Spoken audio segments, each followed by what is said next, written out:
Hello everyone, welcome back on my YouTube channel. If you are new here, please, you are most welcome, and subscribe and turn on that your notification bell so that anytime I upload the video, you'll be the first person to be notified. This is part 2 of how I survived the man-eaters. Imagine falling in love with a person who eats human being. Like, seriously, things are really still happening. Yeah, on previous part, if you didn't see the previous part, you go under this video. There is part 1. I stopped when we came back from the village. From their village, we came back home in town. Then I told my mom that, Mom, I'm a bit scared of what I've heard in the village, in their village, what and what. Then my mom asked me, what have you heard? I told her that there is one of their neighbors stopped me. I was moving around like in the village to greet people. She told me that those people, they are cannibal, or are they called cannibal, like they eat human being. But for me, ever since I stay with them, I didn't see anything unusual. Everything was okay. Then mama told me, some people, they just like to gossip, what and what. Forget some village people, they are always jealous to other people's children. I didn't take everything serious. I just left the matter. Then time reached, these people, like my man. The truth, the guy was very handsome, tall, attractive, get body. As the way every woman needs in the man, this guy had everything. Then he came to me and told me that they want to come and introduce, like to do introduction at my parents' house. I was very happy. As the way that's the pride of the parent to see, like when his daughter, they paid things and what and what. I was happy. I told my mom, and they made a date.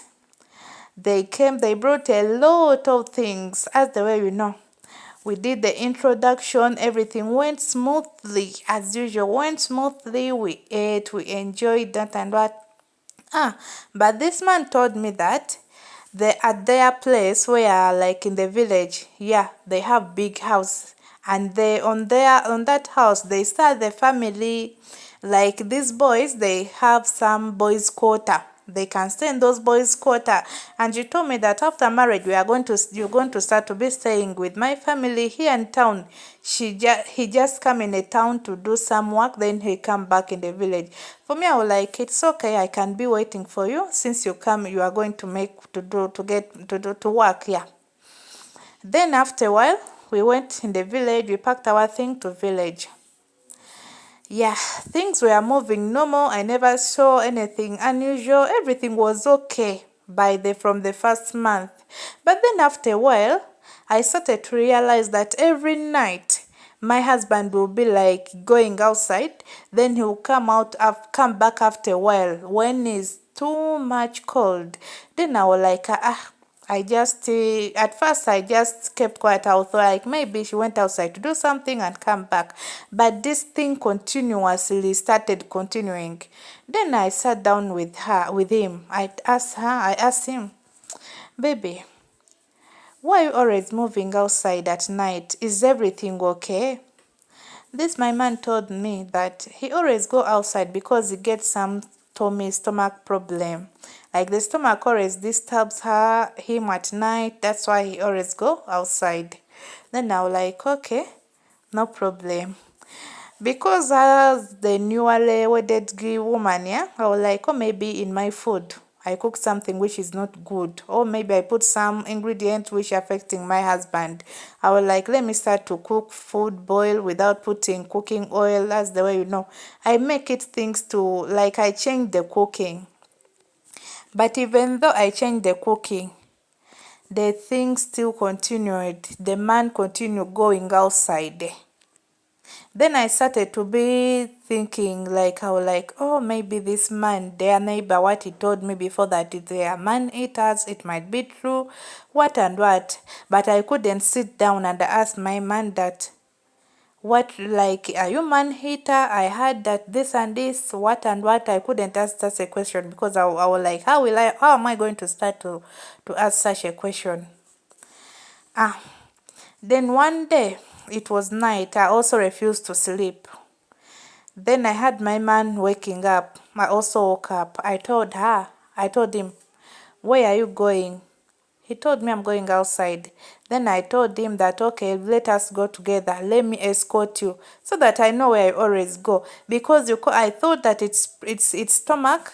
I tried everything, but maybe your stomach is not healing. Then I want to know what you're always doing outside, or maybe you have another woman outside. There, jealousy started to catch me. He was like, no, no problem. Let's go.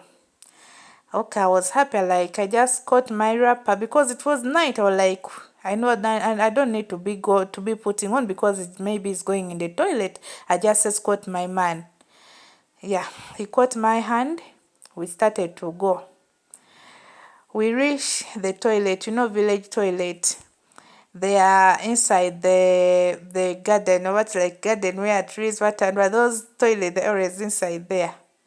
We passed the toilet. I was like, dear, is there anything else why you're going to meet any person, what and what? He just looked at me, told me, you just follow me. He held my hand. Even me, I didn't have what to do, but I was too much curious to know why my man always wake up at night. I followed the man. We walk. We reached, it was like in the middle of, it would look like a forest, but it wasn't from too far from the house where we sleeps. And inside there, like farm or what and why, because the place was dark and it was in the middle. When I reached here, I felt like my hair just moved off because the weather was windy. I started to be shaking, like I started to be afraid. But my man told me, don't be afraid, everything is okay since you are with me. Then I was like, okay, let me just be strong because of him. I'm with him. I reached there. I found there. My mother-in-law was there. Father-in-law, even my in-laws. You understand? My in-laws, they are all there. They looked at me. Then I asked my husband, is everything okay? Why mama is here? And like, why the family, all of us, they are here? My man told me, you just keep quiet, wait. You see what you are going to see. We want to show you something. Then I was like, okay. I just stand. From there, I saw something like coming from far, but when it's like, something like, a dead person, when they tie him, yeah, or her, they always tie his neck about chin, like he will be straight like this when the thing is jumping, coming. Then I was like, what's that happening? What is coming? He told me, you just keep quiet, you just watch. And like a person who be snoring, doing, yeah, that sound was coming also from, like the sound was also coming from, but when you hear that sound, like something is very far, but when you are hearing it, all of them, none of them checked or was saying anything wrong. They were all bold, strong looking, nothing. It was me only who was shaking, shivering. Oh, my mother-in-law came and held me. He told me, daughter, don't be afraid. It's we who took long to tell you what is happening around, the truth, but just be strong. I'm with you. I was like scared. Then from there, this thing, it was a dead body. Yeah, a dead body, but it came walking by itself. It was jumping. Then my father-in-law came with one stick, something, yeah, it was like a stick. He hit on the forehead, no, on the head of that body. The thing fell down, boof, by itself. Then I was scared. I I wanted to faint. But then they give me a knife. They told me that this is what we want to initiate you in our tradition, since you are our member, so that you stop be scared and you know what's really happening and what will be going on with your children who also inherit our tradition. Then I was like, hey. All of them, they started to stare at me. Then my husband told me the reason why they look at you because you are a new person. You are the one who have to start the tradition to be like thing. You have to get scissors. Yeah, they give me scissors so that I can do what it wasn't scissors, it was razor blade. They gave me a razor blade to cut this body. Yeah, the time out, but I'm going to bring you part 3 in another part. Please don't forget to like, share and subscribe. I'm bringing you more of this story because the things really happen, and don't just marry before consulting people. God bless you.